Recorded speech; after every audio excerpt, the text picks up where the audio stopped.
Hello and welcome to the Cedar Log, the Unami Lodge 1 History Committee's podcast.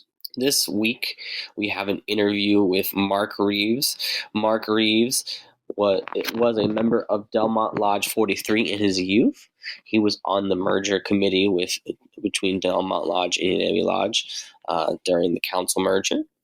He was a member of Camp Firestone's camp staff at Rescue Falls Scout Reservation. He was also on the Cub World staff at Camp Hart, and he was a district executive for the Cradle of Liberty Council. So this spans a lot of Mark's scouting career. If you'd like to be interviewed yourself and share your scouting story and your scouting career, just contact us at history@unamilodge.org. That's an email address, and you can also contact us via Facebook or Instagram, and that is that. So before we get into the interview, we're going to hear from Anton, our camp promo guy, about one of our camps. Alrighty, Anton, take it away.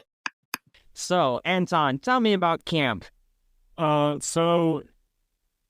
running a new camp at Musser Scout Reservation, which is known as our STEM Adventure Day Camp. Now, this camp is for youth who can be 1st through 5th grade, so that's our Cub Scout age, but also for youth who are 6th through 8th grade, so in the Scout Space age range. But it doesn't necessarily have to be someone who is involved in scouting. We recommend for any Cubs or Scouts who want to go as well, but if they have friends or members of the community who are not involved, they can attend as well.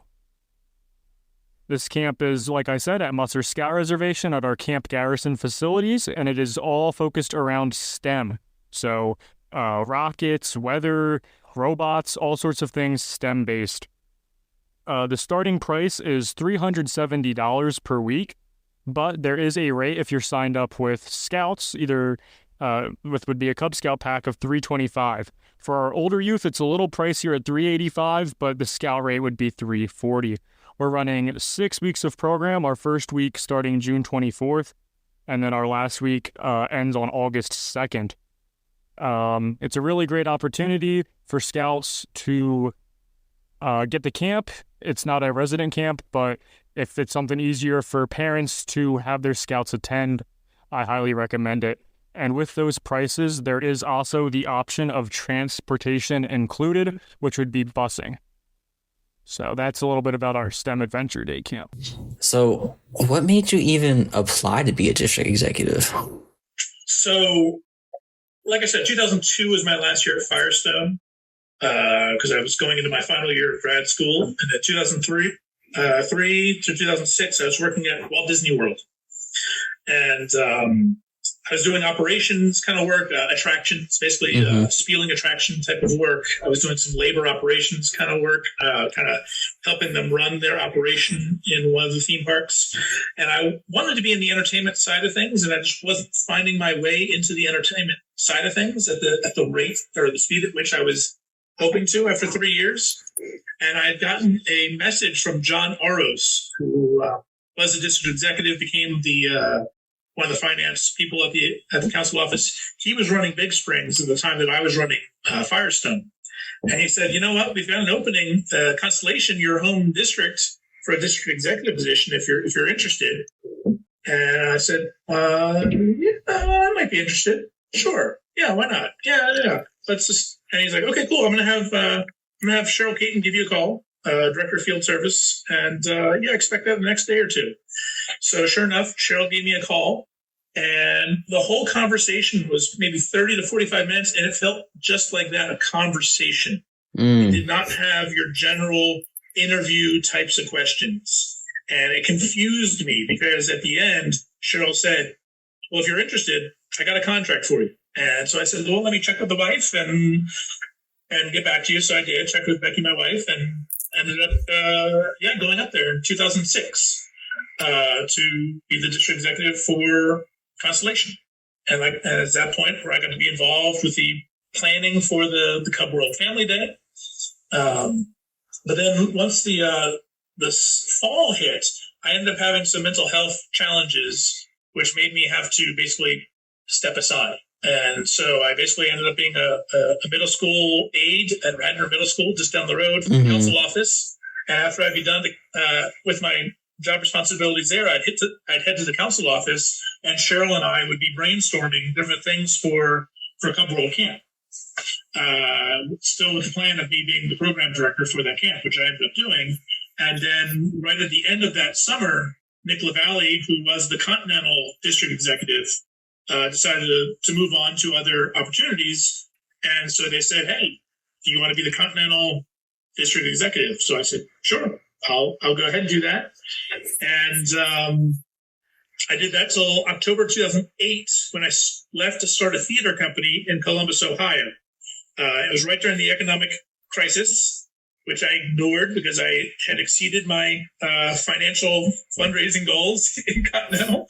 But I ended up leaving at that point in order to do that. Yeah. Gotcha.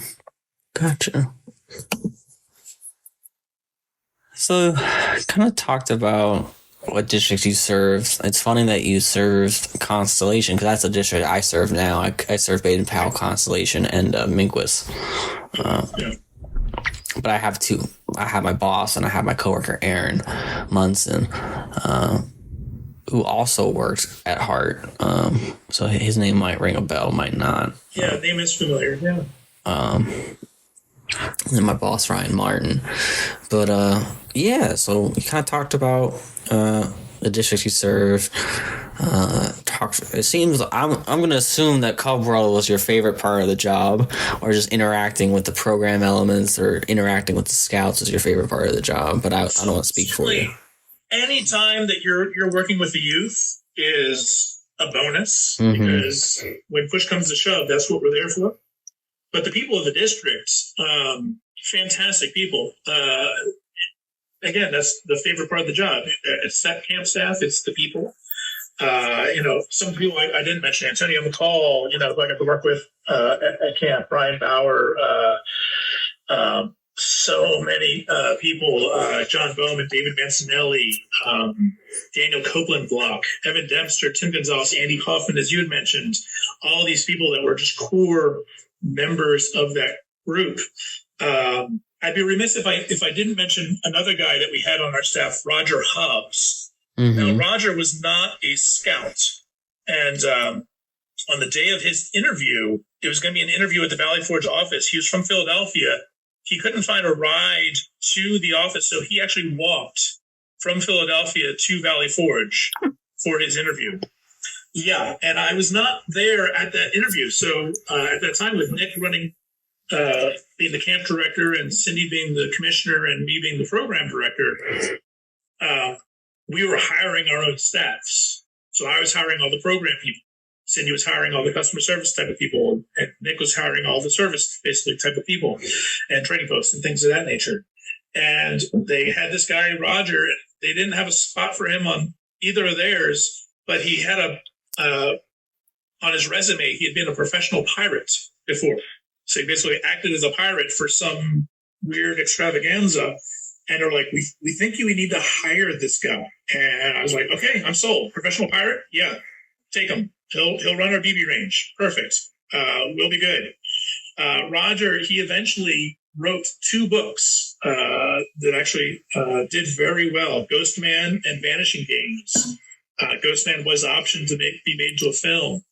Roger, eventually, he did pass away, unfortunately, a few years afterwards. But when he came onto our staff, he was our resident dungeon master for Dungeons and Dragons, which I didn't even know our camp staff liked to play it. But he was such a good storyteller, such a good dungeon master, that he really just kind of rallied the staff all together. But in terms of other people, like the people in Continental District, Marty O'Connor was our district commissioner. Just, oh my goodness. What a leader. I would follow that man anywhere he would point the direction. Alicia and Ed Tryon, Skip Burkhart, my goodness. Your dad, Ryan Wallace, my goodness. Great, solid dude. Rita Ebersol, Ernie Scardecchio.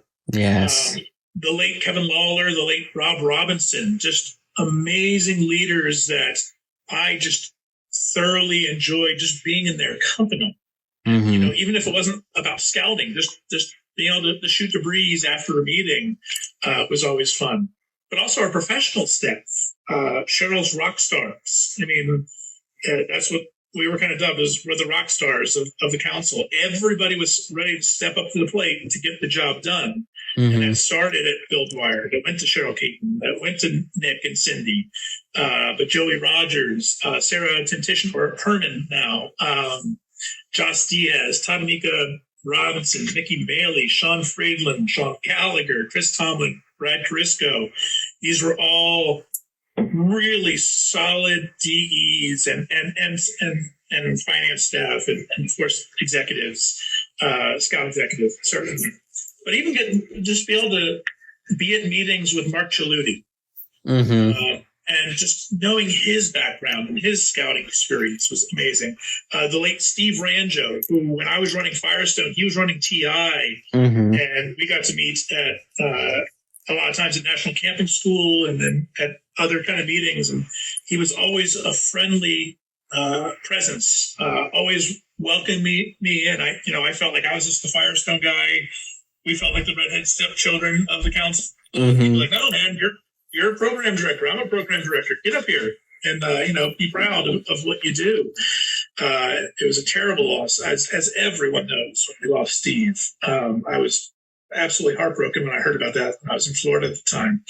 But again, the people just make that job enjoyable. But as you said, when push comes to shove, I'd rather be Dr. Lizardo interacting with a tiger cub than I would than dealing with a scout exec. I got you.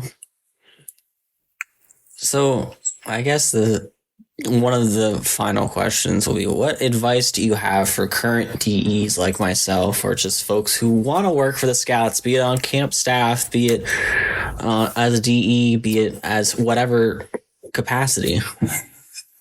Always do what is right, not what you think is expedient for your career. Character, citizenship, and fitness are not only for Scouts. Do what is right at all times, especially when you think no one is watching, because they always are, especially if you're a camp staff member, and even more especially if you're a DE. Be a good scout, be a good leader, treat every volunteer with respect, even if the respect doesn't seem to be coming your way at that moment. No work gets done as a DE without at least one volunteer's involvement. DEs may come and go, but the volunteers tend to stick around. Yeah, so that would be my best advice. Just do the right thing at all times. Very good. Now, is there anything else you want to talk about on the record before I end the recording? Or I think we've gone through pretty much everything that we had planned on in our talk. Excellent. Now tell me about Resica Falls. So Resica Falls is our Scouts BSA camp in the Poconos. It is 4,200 acres. Really beautiful property. I worked there for 3 summers of my life, and I do really love it. That is for our typical Scout summer camp, earning merit badges. We have afternoon adventures now, so it's not all day classes of merit badges, but there is adventures in the afternoon that Scouts can go on, such as canoeing on the Delaware River, or going to Fossil Rock and jumping into the natural swimming hole. So it's a really great opportunity for those Scout troops to attend.